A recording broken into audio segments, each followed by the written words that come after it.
Lacan, nous et le réel, 113e séance. Vous écoutez? Oui, mais est-ce que vous y attrapez un petit quelque chose qui ressemble à du réel? Dans la difficile tâche de vous faire entendre ce soir, disons, quelque chose. On entend? On n'entend pas. Et comme ça, entend-on. Ça va? Bien, nous allons poursuivre donc notre travail sur l'angoisse. Parce que la dernière fois, disons dans le séminaire 112, je n'ai pas eu le temps notamment d'aller jusqu'où j'avais prévu d'aller, c'est-à-dire l'exposition de la survenue de ce qu'on appelle la perversion sous les auspices du sadisme et du masochisme. Étant entendu que le sadomasochisme, etc., est un syntagme faux, parce que justement nous allons voir que, comme dans l'approche de chaque structure telle qu'il s'agit aujourd'hui de la redéfinir, psychose, perversion, névrose, les structures se définissent par rapport à un certain type de rapport au savoir. Et donc là, nous allons essayer de voir ensemble, par rapport à l'angoisse, justement, cet affect qui ne trompe pas, le seul affect qui ne trompe pas. Pourquoi? Justement, parce que l'angoisse convoque à ce savoir-là, et vous allez voir jusqu'où va la résistance à ce savoir, et ce qu'engage ce savoir. Entendez donc là ce quelque chose qui déjà vous fait apparaître le rapport vraiment radical concernant l'être à reconquérir de ce sujet, de ce groupement du petit acte de l'objet de la chasse, avec cette première apparition du sujet comme une non-su, ce que veut dire inconscient, ou une bévosté, justifiée par la tradition philosophique qui a confondu le bévouste de la conscience avec le savoir absolu, mais qui ne peut pas à nous suffire, pour autant que nous savons que ce savoir et la conscience ne se confondent pas et que Freud laisse ouverte la question de savoir d'où peut bien provenir l'existence de ce champ défini comme champ de la conscience. Donc ce que nous avons vu, parce qu'évidemment il s'agit de revenir encore un petit peu sur le déploiement de la manière dont fonctionne le désir, et donc que l'angoisse, pour reprendre le terme de Freud, est un signal. Alors, évidemment, pour Freud, ce signal est le signal d'un danger, ce qu'on retrouve bien sûr dans cette image-là du troupeau de gazelles où il y en a une qui sent quelque chose, donc je vous rappelle, sensation du désir de l'autre, l'angoisse, et tout le troupeau se met à courir dans la même direction. Donc on a une notion là de ce qui s'appelle la logique d'espèce, pour nous rappeler que nous-mêmes, nous sommes convoqués, non pas à une approche strictement individuelle de chacun de nous, mais il y a quelque chose en nous qui répond toujours de cette notion d'espèce. Sinon, on ne pourrait pas aborder cette notion de pulsion et la sublimation des pulsions. Donc, signal d'un danger, pour Freud, c'est le signal du danger d'une perte, une perte de la mère, de l'être aimé, une perte du pénis, chez le petit garçon. Donc il s'agit du signal que quelque chose peut manquer. Et nous avons déjà vu, mais nous allons le revoir, que Lacan va inverser cette formulation. Non pas pour contredire Freud, parce que c'est pas du tout le propos, c'est pour porter le travail de Freud un pas plus loin. Pourquoi ce pas plus loin et comment ce pas plus loin? C'est parce que Lacan, la seule innovation, la seule invention qu'il revendique, c'est celle de l'objet petit a. Nous avons déjà exploré ça la dernière fois, mais nous allons malgré tout y revenir aujourd'hui avec une autre perspective pour essayer d'entendre quelque chose justement de, pour Lacan, l'angoisse, c'est le signal du manque du manque. Le manque vient à manquer. Qu'est-ce que ça veut dire? Eh bien, ça veut dire tout simplement que, d'une certaine manière, le désir est toujours engagé entre un objet qui l'antécède, ça c'est le séminaire précédent, c'est-à-dire qu'il y a une préséance, une préexistence de l'objet, du point de vue phénoménologique seulement, hein, c'est-à-dire que du point de vue, disons, d'un absolu, bien sûr que non, puisque le sujet se révèle après l'objet, mais s'il est capable de se révéler, c'est qu'il aura toujours déjà été là in nuce. Donc je vous rappelle que ça, c'est le fameux chasseur magdalénien. Le sujet se trompe toujours sur son compte, il oublie de se compter, et Lacan instaure bien sûr la primauté d'un objet extérieur, et c'est là où la confusion se fait souvent, et pour pas dire tout le temps avant Lacan, entre l'objet du désir et l'objet cause du désir.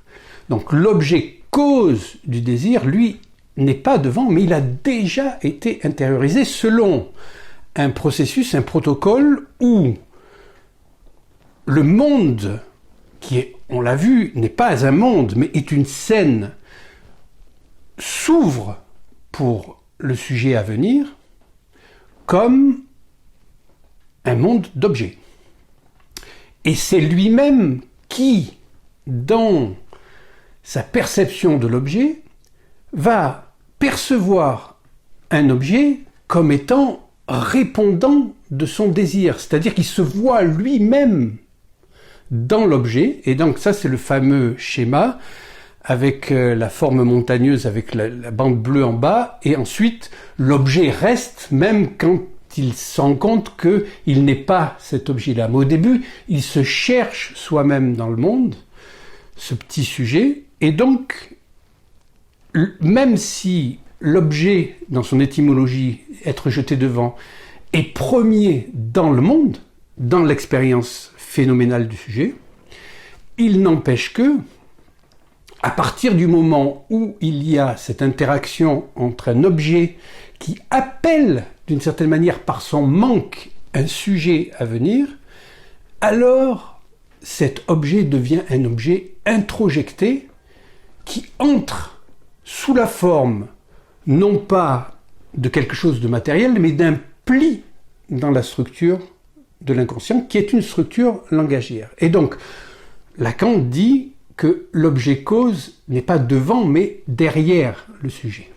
On a vu aussi que cette manière de voir se résumait dans le schéma optique par le fait que le petit enfant qui vit dans un monde, pour lui, lacunaire, parcellaire, morcelé, qu'il se vit lui-même comme ça, à partir du moment où il se voit dans l'image, donc dans la projection imaginaire, qu'il voit sa perfection, il y voit sa perfection à venir, mais l'image est là, elle est parfaite, comme le monde qui se présente à lui sous forme d'image, mais ce qui ne s'y projette pas, c'est le trou, c'est-à-dire les lacunes qu'il sent en lui, et c'est ça, justement, qui va former l'objet petit a, d'une certaine manière, comme le manque.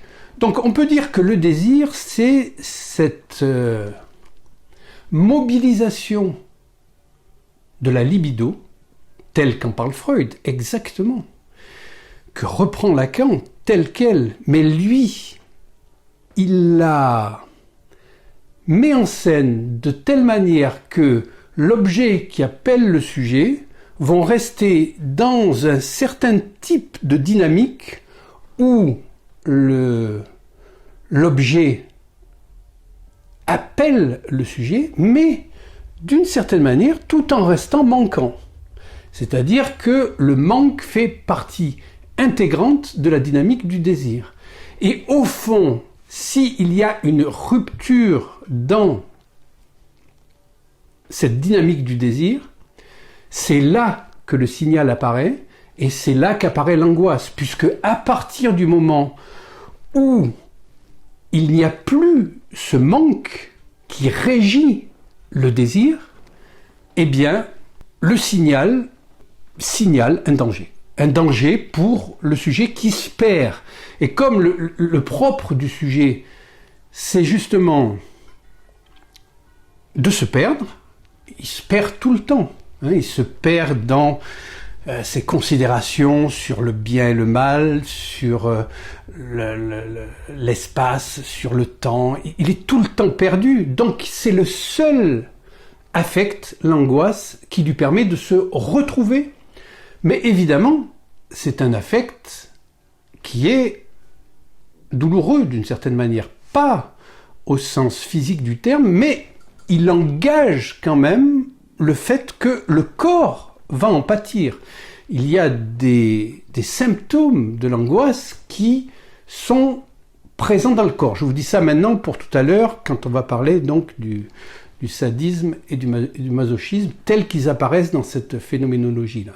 Le symboliquement réel n'est pas le réellement symbolique, car le réellement symbolique, c'est le symbolique inclus dans le réel. Le symbolique inclus dans le réel a bel et bien un nom, ça s'appelle le mensonge. Au lieu que le symboliquement réel, je veux dire ce qui du réel se connote à l'intérieur du symbolique, c'est ce qu'on appelle l'angoisse. L'angoisse donc, qui signale cette surprésence pour Lacan, parce que bien sûr c'est pas l'objet qui va manquer, mais c'est le manque de l'objet qui va manquer. C'est-à-dire par exemple, l'objet est à une distance trop proche du sujet. Donc il menace le sujet en bouchant son horizon et en empêchant le manque. Et là, la seule manière de comprendre comment ça se passe, ce que ça veut dire, pourquoi Lacan dit-il ça, c'est de saisir cette notion qu'il a amenée du fétiche. C'est-à-dire que, nous l'avons déjà vu la dernière fois, mais je vais vous le redire, l'objet cause du désir, c'est ce qui aura été fétichisé par le sujet en tant que projection d'un objet extérieur qui devient cet objet intérieur, c'est-à-dire cet objet petit a qu'il y a dans l'inconscient. Donc, le sujet croit poursuivre un objet extérieur, mais il poursuit un fétiche, parce que c'est le fétiche qui cause le désir du sujet. Et ensuite, le désir essaye de s'accrocher n'importe où. Donc, l'histoire de la chaussure, dont je vous ai déjà parlé la dernière fois, eh bien, il faut qu'elle soit dans les environs de l'objet, d'une certaine manière, de l'objet de désir. Mais c'est pas la femme désirée, par exemple, qui est forcément la porteuse de la chaussure. Lacan dit aussi bien que quand il y a une espèce de fétichisme par rapport au sein, le sein peut être très bien dans la tête. Donc, l'objet de désir, c'est deux perspectives différentes. C'est l'objet cause du désir en tant qu'il cause le désir puisqu'il aura été introjecté comme une sorte de fixation objectale, et l'objet lui-même du désir, eh bien, il va entrer dans une métonymie du manque dans le désir, puisque, bien sûr, ce n'est jamais ça.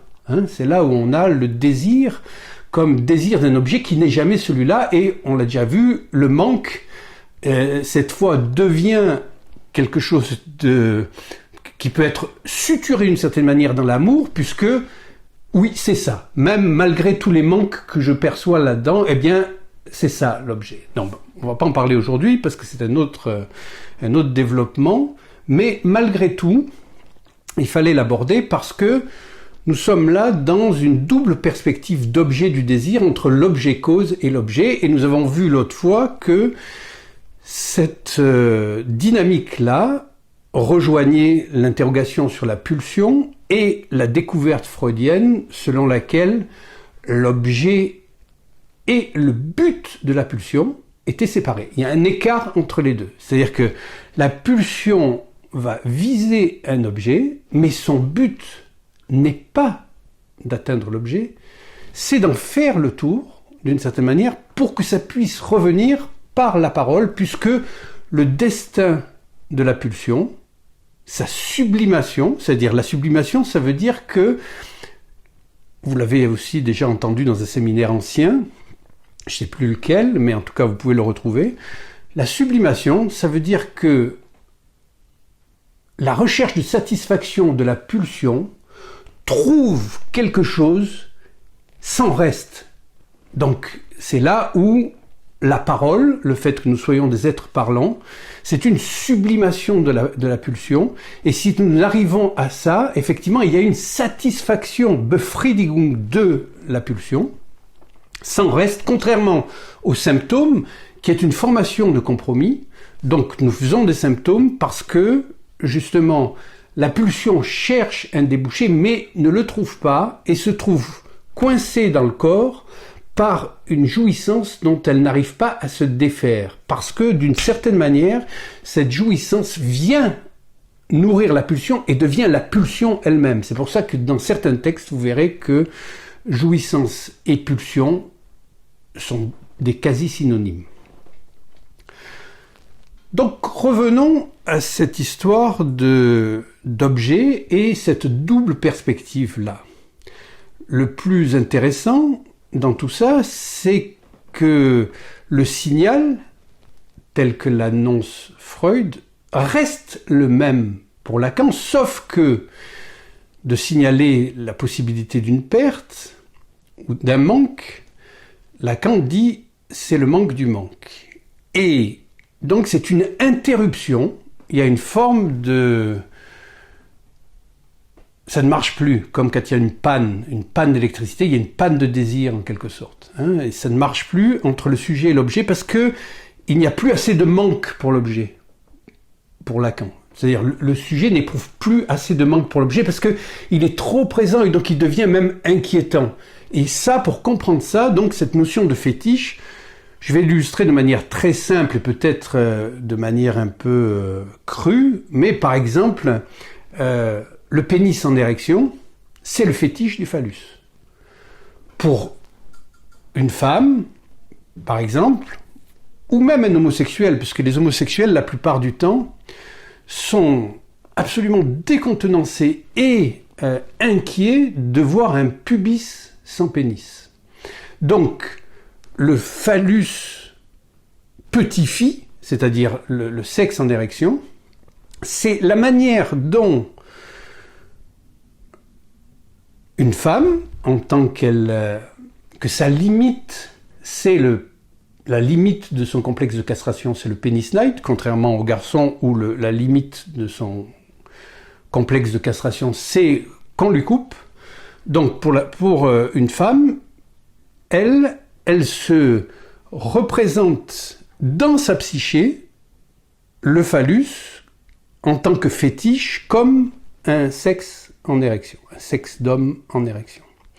Donc nous avons là l'écart qu'il y a entre ce qui est l'objet cause du désir pour elle, puisqu'au fond, c'est ce dont elle manque fondamentalement, et que les petites filles s'en rendent bien compte, et il y en a qui en veulent terriblement à leur mère de ne pas les avoir conçues avec ça. Et puis dans les interactions entre les petits-enfants, bon, il faut voir ça, il faut comprendre ça. Ça s'observe très bien, et Freud l'a très bien fait. il y a une forme de revendication que lui a appelée pénisneide. Et là, on peut voir, dans cet exemple-là, l'écart qu'il y a entre un petit phi, c'est-à-dire, même s'il est gros, un pénis en érection, mais c'est reste un petit phi par rapport au phallus, qui lui-même est le signifiant du manque, c'est-à-dire le signifiant suprême autour duquel tout notre désir s'organise. Donc nous avons cet écart-là qui est manifeste et qui nous permet de comprendre donc le petit a. Par exemple, pour une femme, ça serait ça, un des objets petit a. Et cet objet petit a, il est derrière le sujet, en quelque sorte. Donc ça, je vous parle du processus inconscient. Évidemment, s'il y a des féministes, là, ça va être lié au cri, mais le féminisme, ce n'est même pas une théorie. C'est une idéologie qui correspond à l'opposé, c'est-à-dire le déni de tout ce qui peut amener une émancipation sur Terre, donc qui, comme je vous l'ai déjà dit la dernière fois, serpente péniblement dans l'épaisseur de la bêtise, mais de temps en temps, il y a des penseurs ou, disons, une approche qui reprend la flèche d'un autre, donc qu'on retrouve aussi bien dans le christianisme authentique que dans la psychanalyse authentique, donc c'est-à-dire Freud, Lacan, qui montre que l'émancipation, c'est pas une émancipation populaire, c'est pas une émancipation de groupe, ça n'existe pas. Il n'y a pas de communauté de destin, contrairement à ce que disent certains politiques en Corse qui ont trouvé ce syntagme-là pour dire il y a une communauté. Il n'y a pas de destin communautaire ou de communauté. Le destin est strictement subjectif. Donc s'il y a une libération, une émancipation, elle ne peut se faire qu'au plan strictement subjectif. C'est du un par un. Il n'y a pas de collectivement, vous êtes tous libres, ça n'existe pas. Ça, c'est du discours politique. Ça, c'est pour justement contrevenir et donner à la société un rôle qui écrase toute transcendance. Parce que nous allons voir que, effectivement, le sujet est transcendant. Comment allons-nous arriver à cette transcendance-là ? Eh bien, c'est très simple. C'est déjà amorcé par Freud, mais c'est dit directement par Lacan, là où vous, dans votre expérience la plus commune, la plus directe, vous dites « je » en pensant que c'est vous, eh bien là, ce qui se situe là, au point même où vous dites « je », c'est le petit a. C'est là que se situe l'objet. Et pour Freud, c'est là où se situe l'origine de la tendance. La tendance n'est pas à confondre avec la pulsion. La tendance, c'est l'orientation que prend la pulsion.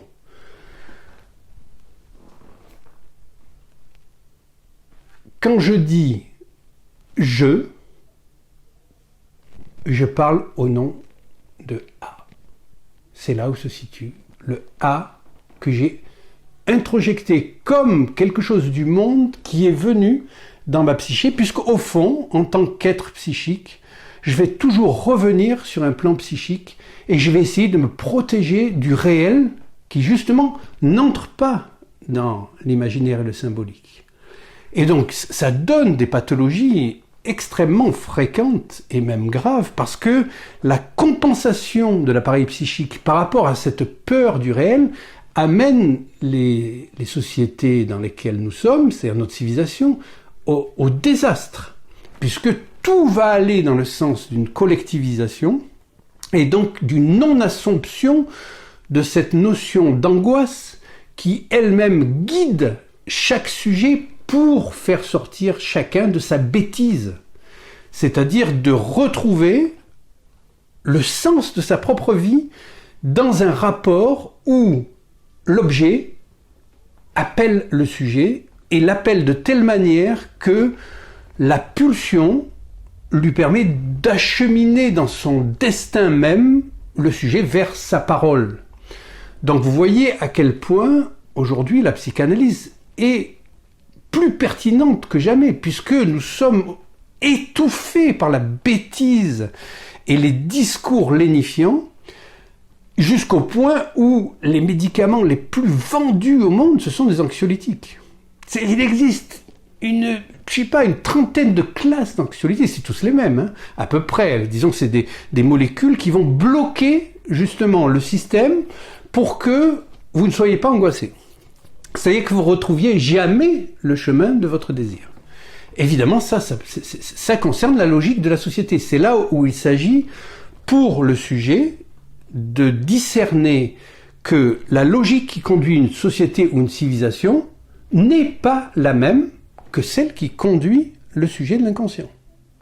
Le sujet de l'inconscient, lui, vous savez, c'est une logique élastique, une logique plastique, hein, où les mots ne sont pas à confondre avec leur signification, mais décrocher le signifiant pour comprendre que pour le sujet, ça fonctionne selon les 3 registres que sont l'inversion, le déplacement et la condensation, des figures repérées par la linguistique comme métonymie et métaphore. Et c'est ce qui a des effets directs sur le sujet, qui petit à petit apprend à accepter, hein, à assumer l'angoisse. Mais aussi, il y a un système de préservation, il y a un système de dérivation, c'est le cas de le dire, dérive, puisque l'angoisse se plaçant sur le même lieu, le fantasme se plaçant sur le même lieu que l'angoisse, il y a une dérive, et dérive ça veut dire drive. Drive c'est le nom de la pulsion chez Lacan. Donc l'angoisse se mue en fantasme, et dans le fantasme, c'est-à-dire l'activité purement psychique du sujet, évidemment, il atteint l'objet de sa jouissance, et il atteint la jouissance de la même manière, mais évidemment en évacuant le réel. Il n'y a aucun réel dans le fantasme. C'est une manière d'éviter l'angoisse, et c'est peut-être pas la moins intéressante, au contraire. Disons que un analysant, par exemple, qui a beaucoup de fantasmes, je l'encourage à déployer ces fantasmes, à les dire, les amener à la parole, parce que c'est seulement en les amenant à la parole, et de parole en parole, en élargissant le champ sémantique et syntaxique surtout, que petit à petit se fait la possibilité d'émancipation de ce qui est toujours sous l'ordre d'une répétition. Le fantasme, donc, c'est une des manières d'éviter l'angoisse, mais évidemment, l'angoisse revient dès que le désir pointe son nez. Parce que même si la formule du fantasme, c'est ce dont se soutient le désir, c'est-à-dire S barré, coupure de petit a, il n'empêche que le fantasme, lui, ne prend pas en compte le réel. C'est juste des imaginarisations du réel qui sont mises dans un scénario, et ce scénario permet la réalisation du désir. Mais le désir, comme on l'a vu depuis le début, donc, et notamment Lacan qui replace l'objet à l'extérieur au début. Donc il ne peut pas être purement intérieur, il faut qu'il y ait aussi quelque chose d'extérieur. Donc on peut dire que l'objectalité prime pour nous, parce que nous sommes d'abord convoqués par cet objet extérieur. Alors, le fait d'être convoqué au petit a, là où je dis je, qu'est-ce que ça veut dire ? Ben, ça veut dire que c'est intolérable. C'est intolérable d'être objet, alors que nous le savons, puisque c'est comme ça que nous rentrons dans le fantasme. Je vous rappelle que le fantasme, c'est le petit enfant qui ne pouvant pas accéder au monde, essaye de trouver sa place en disant « Que suis-je pour toi ? qu'est-ce que tu veux de moi? Il essaye de se caler sur les yeux de la mère, sur ce qu'il entend, sur ce qu'il perçoit, etc., pour être l'objet qui vient combler le manque de la mère. Donc nous savons que nous sommes objets. Mais évidemment, puisque les structures se définissent comme ça, nous ne voulons pas le savoir. Ça, c'est quand nous sommes névrosés. Quand nous sommes dans la psychose, parce que nous passons par cette phase psychotique, nous ne pouvons pas savoir. Et il reste toujours de la psychose en nous. Il y a toujours une limite au savoir, il y a un lieu au-delà duquel nous ne pouvons pas aller. Nous ne pouvons pas savoir. Et puis, il y a la structure perverse, celle qui nous intéresse aujourd'hui. Mais avant d'y arriver, je voudrais revenir un petit peu pour vous dire que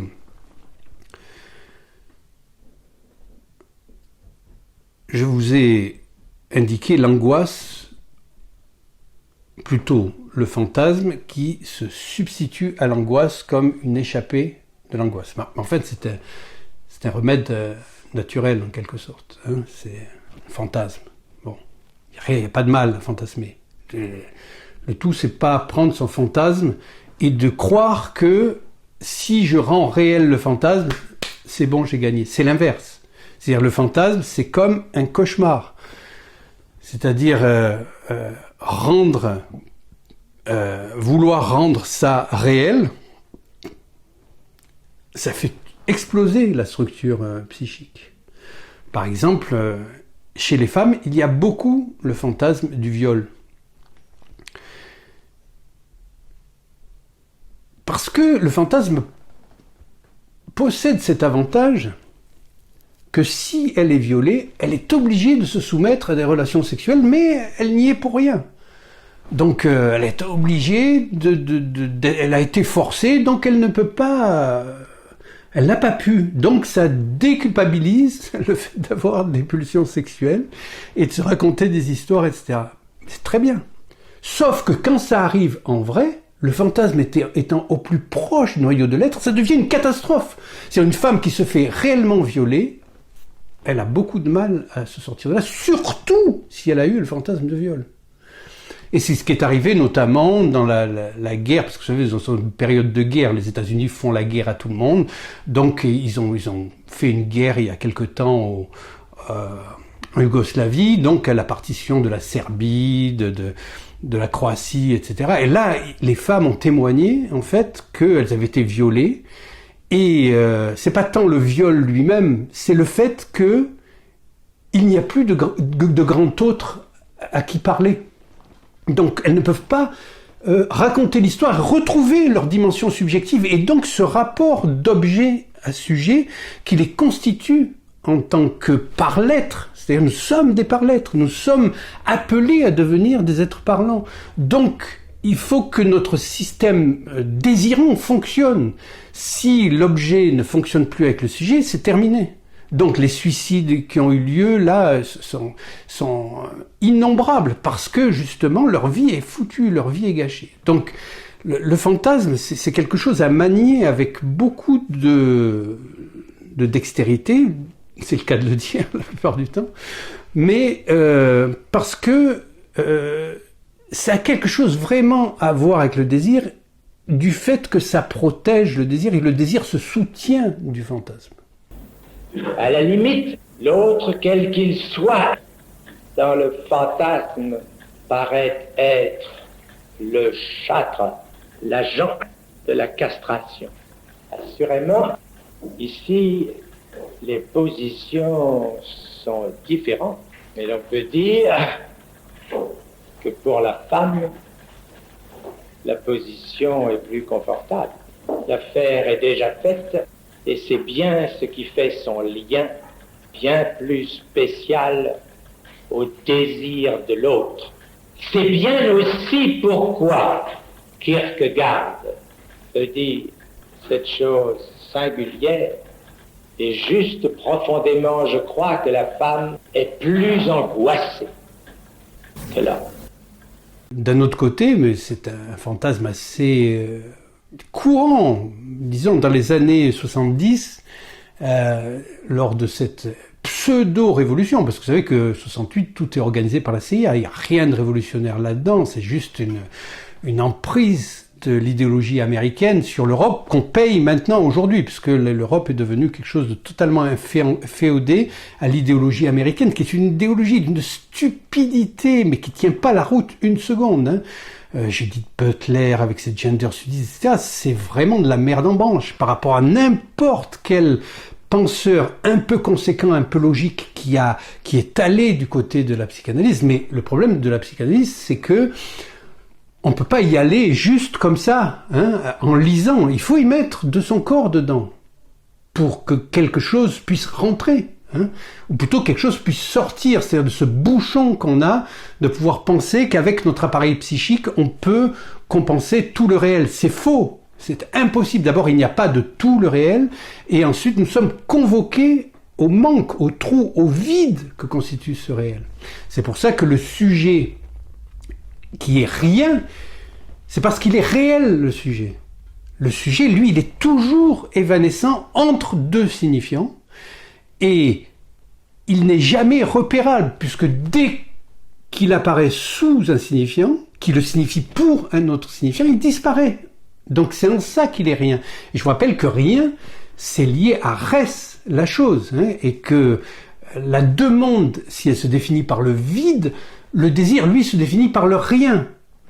Le rien vient de la chose, la res. Hein, la res publica, c'est la chose publique. Hein, aujourd'hui, on n'a que pour la République des copains et des coquins. C'est comme ce nabot d'Adolphe Thiers, comme disait Karl Marx, qui a instauré une espèce de religion laïque qu'aujourd'hui j'appelle l'alalicité. Hein, puisque ça fait la part belle aux aspects les plus obscurs de la religion musulmane.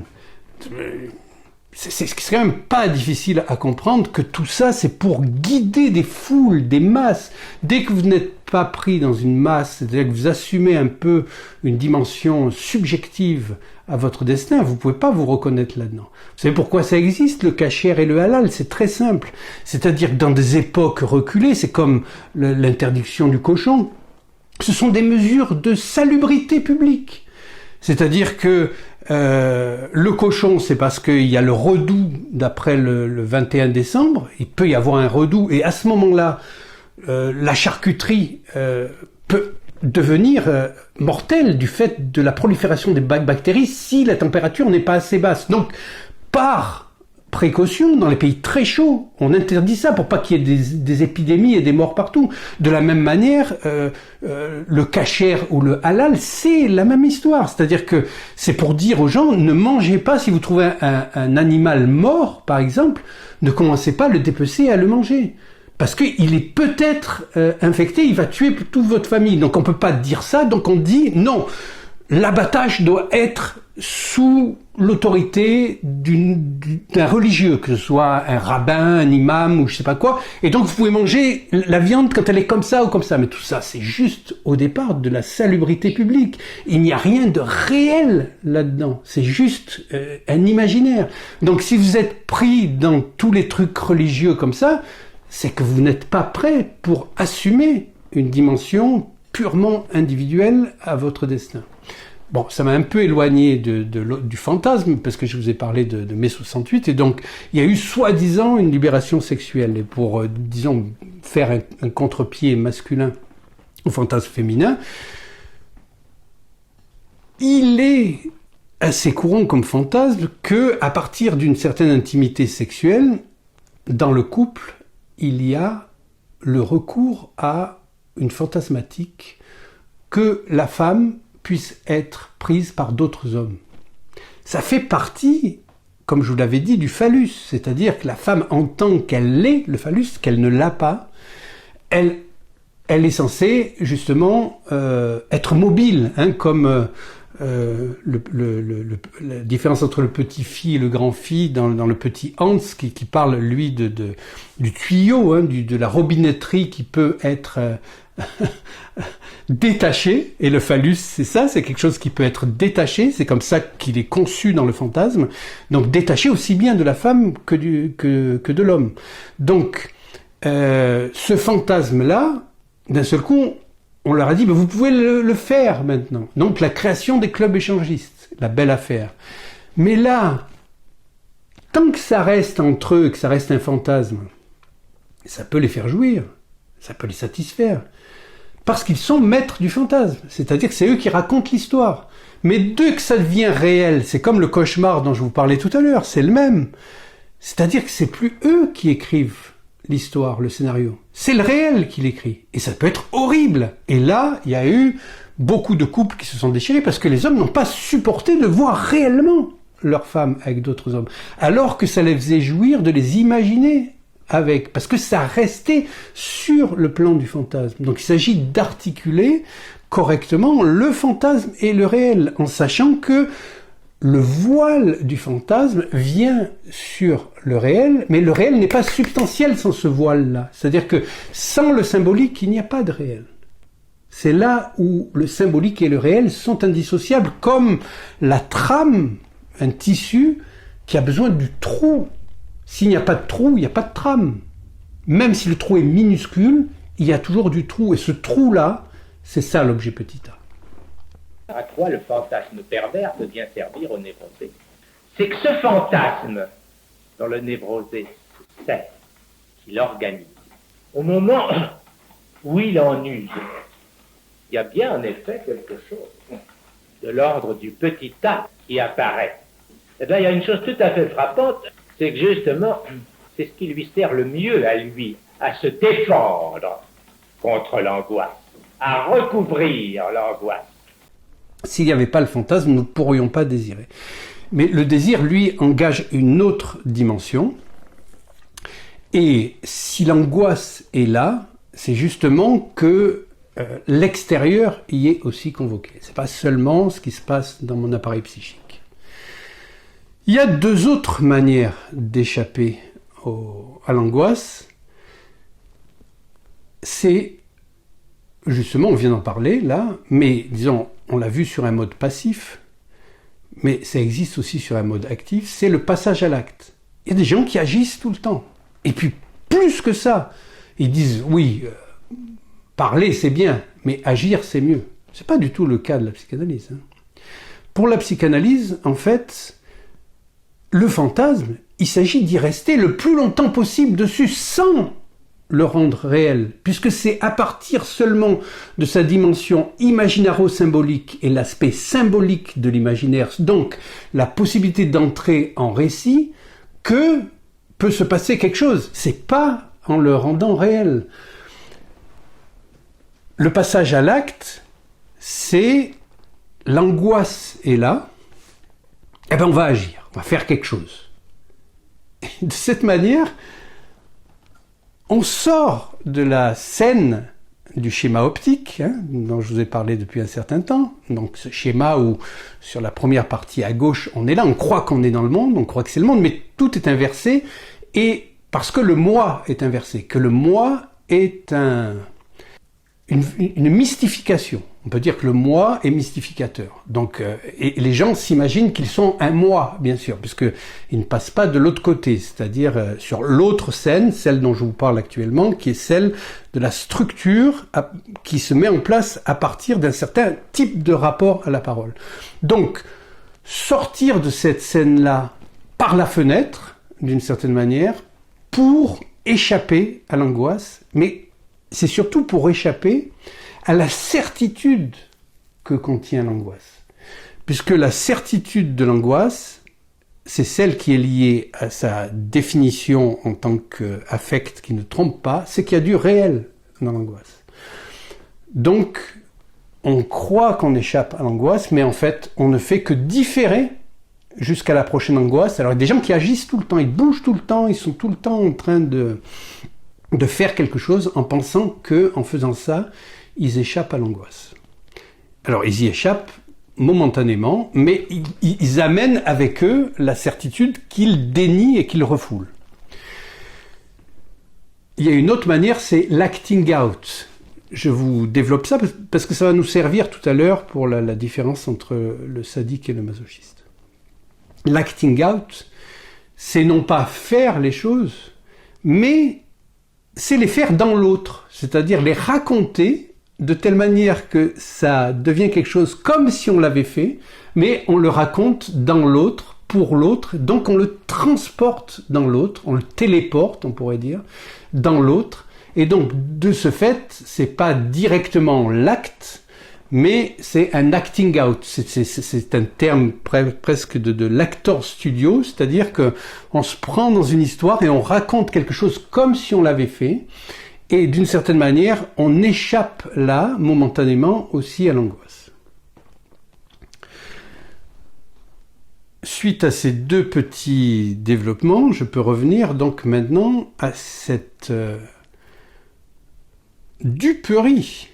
Puisque si le sujet se trompe, il se trompe tout le temps, il se trompe sur son compte au début, mais c'est pas la seule erreur. Le sujet se trompe tout le temps, et le plus où il se trompe, bien sûr, c'est pourquoi est-il si inféodé à son image? Pourquoi s'accroche-t-il à ce moi qui est falsificateur, qui est une mystification? Donc il se trompe, et peut-être que au premier moment de la perception de cette tromperie,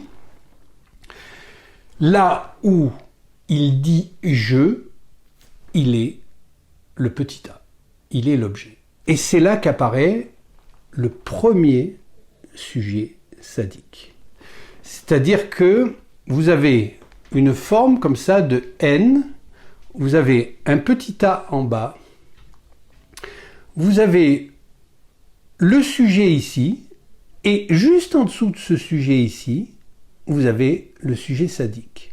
C'est-à-dire que c'est le premier mouvement d'agressivité absolue d'un sujet face à l'intolérable d'être un objet.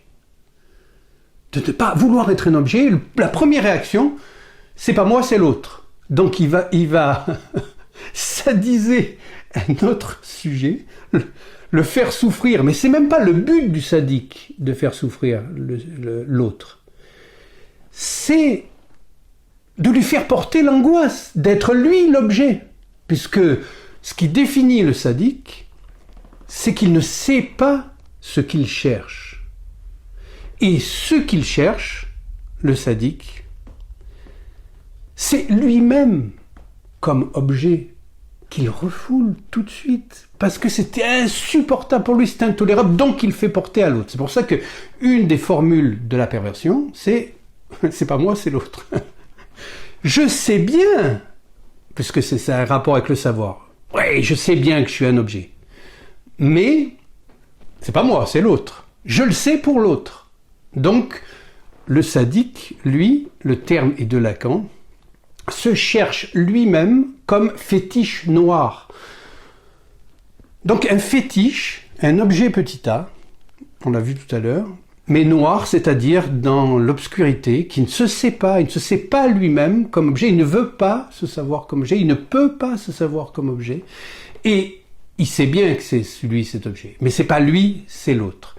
Et là, on a donc un sujet sadique qui est en prise, on le voit, avec un petit autre, un petit a, qui est aussi un petit autre. Je vous rappelle que dans la désignation, disons, mathématique de Lacan, les mathèmes, les lettres, le petit a, c'est aussi bien l'objet que c'est le petit autre. Et la différence entre ce sujet sadique et le sujet masochiste, c'est que le sujet masochiste, lui, eh bien, il va pratiquer l'acting out. C'est-à-dire, lui, il dit, ben moi, je sais que je suis un objet. Je veux être un objet. Je veux être objet de cette castration-là, puisque ce savoir, c'est le savoir de la castration. C'est-à-dire, on enlève au sujet son désir, on le transforme en objet, et on le met sur le marché. Il veut être vendu, pesé, considéré comme un objet qu'on manipule, avec quoi on s'amuse, etc. Mais attention, dans les limites d'un certain contrat. Donc, on ne peut pas aller trop loin, puisque je vous ai dit tout à l'heure que le corps était engagé dans l'angoisse. Eh bien là, il y a des effets de corps, et donc le sujet pâtit de son propre corps, donc il est prêt, lui, à endurer certaines souffrances, mais dans certaines limites. C'est-à-dire qu'on peut aller jusque-là, de là à là, mais pas plus loin, etc. Et c'est pour ça que le sujet pervers véritable, c'est d'abord le masochiste. Puisque le masochiste, lui, c'est du côté du grand autre qui se place. Donc, il assume totalement la structure. Ça renvoie au débat, vous savez, avec Eichmann et la fameuse déclaration de Hannah Arendt. Donc, qui est dans une approche qui est juste sensiblement, mais qui ne dispose pas encore de la trouvaille lacanienne, du fait que le pervers authentique se fait lui-même l'objet de la jouissance de l'autre.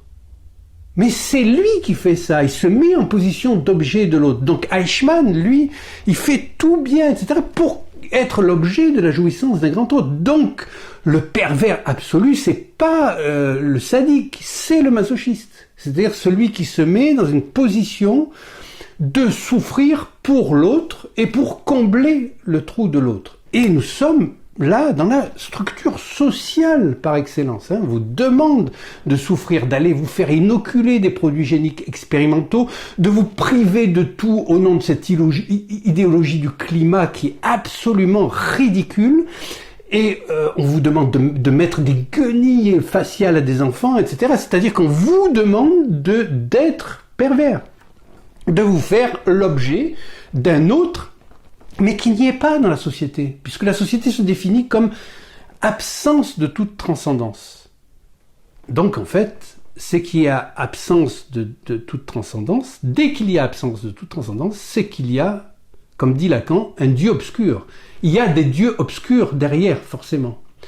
Donc vous voyez que ce travail sur l'angoisse, non seulement concerne le sujet dans sa singularité absolue, mais n'est pas sans effet sur les considérations que nous pouvons avoir sur la société qui est, comme le dit Freud, mais il n'est toujours pas entendu, la société procède du refoulement et pas l'inverse.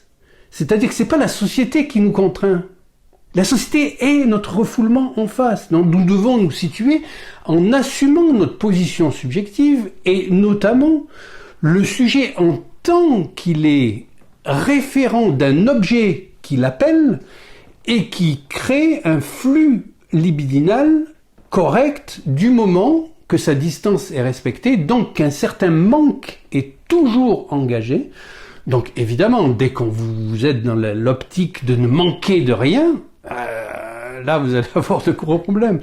Le manque, c'est ce qui structure. C'est à partir d'une possibilité d'assomption du manque de chaque sujet que le sujet peut se construire, justement, en marge de la société. Ça veut pas dire être absent de toute considération sociale.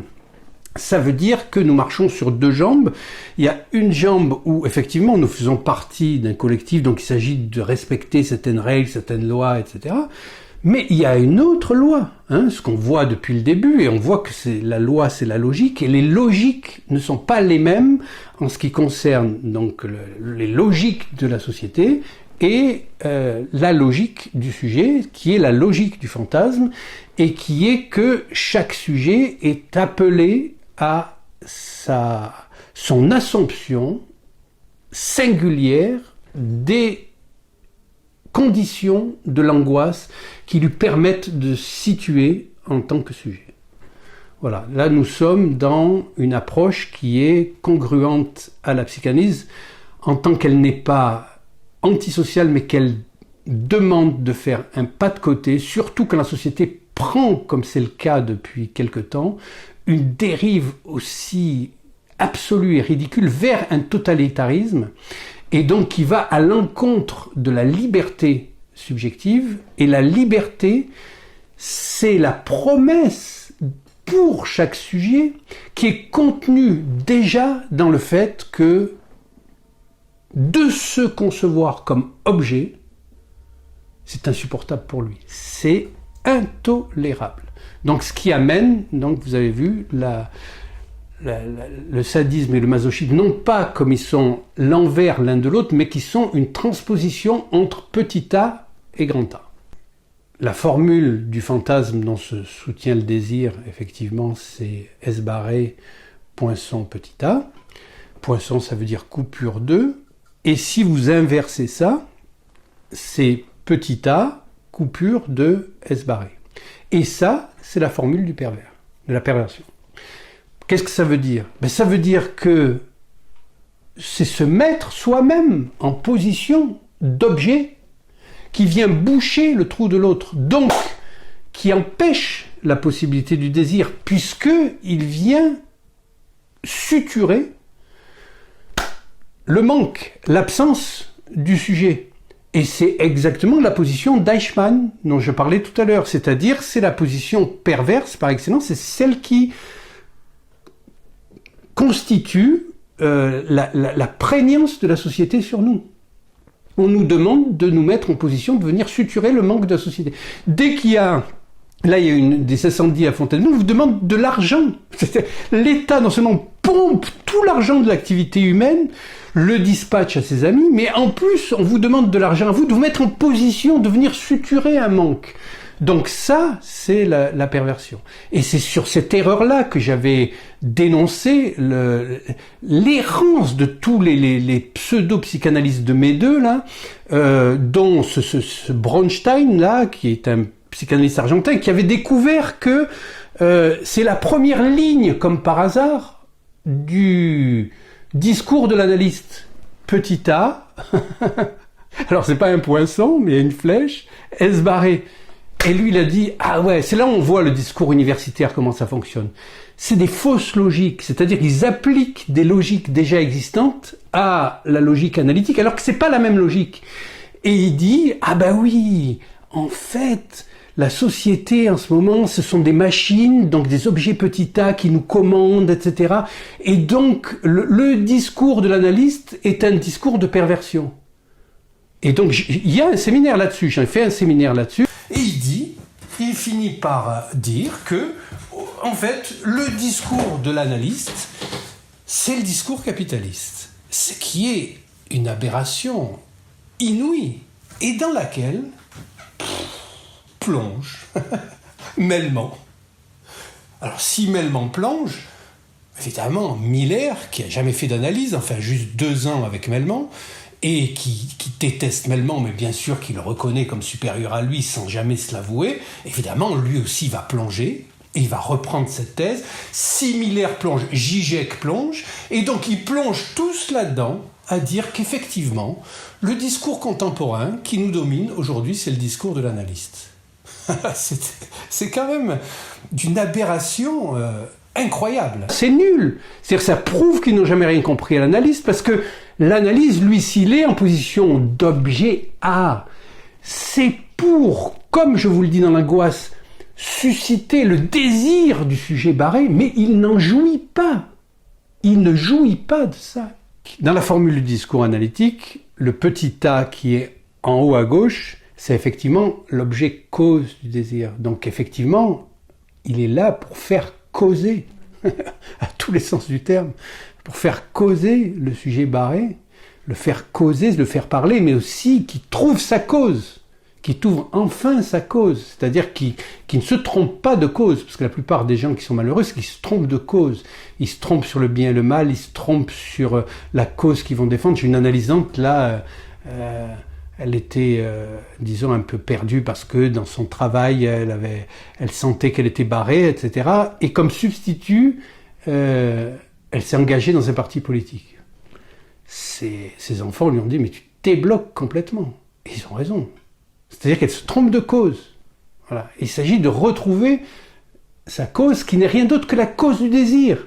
Et la cause du désir, elle est contenue dans la cause du désir. C'est-à-dire que le désir, c'est d'apprendre à parler. C'est d'apprendre à dire, puisque le désir est une désinence du dire. De dire ce qu'il en est pour chacun de son désir. On saurait mieux le situer objectivement, cet analyste, que ce qui dans le passé s'est appelé être un saint. Un saint, durant sa vie, n'impose pas le respect que lui vaut parfois une auréole. Personne ne la remarque quand il suit la voie de Balthazar Gracian, celle de ne pas faire d'éclat. D'où son traducteur, il y a peut-être des gens qui ont lu ça, Amelot de Lahoussaye a cru qu'il écrivait de l'homme de cour. Un saint, pour me faire comprendre, ne fait pas la charité. Plutôt se met-il à faire le déchet. Il décharite, quoi. Ce pour réaliser ce que la structure impose, à savoir permettre au sujet de l'inconscient, le prendre pour cause de son désir. Alors, il faut réécouter Télévision de Lacan avec il est là pour déchariter. C'est-à-dire que, bon, de temps en temps, ça peut lui arriver de jouir un peu, mais il paye pour ça. C'est-à-dire qu'il comprend tout de suite que c'est une erreur. C'est pour ça que Lacan compare l'analyste à un saint. C'est pas quelqu'un qui fait la charité, un saint, c'est quelqu'un qui fait le déchet. Donc il est la poubelle, d'une certaine manière, de la parole des analysants. Et puis, il va faire, lui, un véritable tri, pas comme ces conneries de pseudo-écologie, du tri des ordures, alors qu'ils remettent tout ensemble après. Non, là, il y a vraiment le tri de retrouver dans les signifiants quelque chose qui permet au sujet de retrouver son angoisse et donc son rapport à l'objet et d'arriver à le dire. Donc effectivement, là il y a quelque chose de très pertinent et de très juste à revenir sur la formule du fantasme et son inversion en étant la formule de la perversion.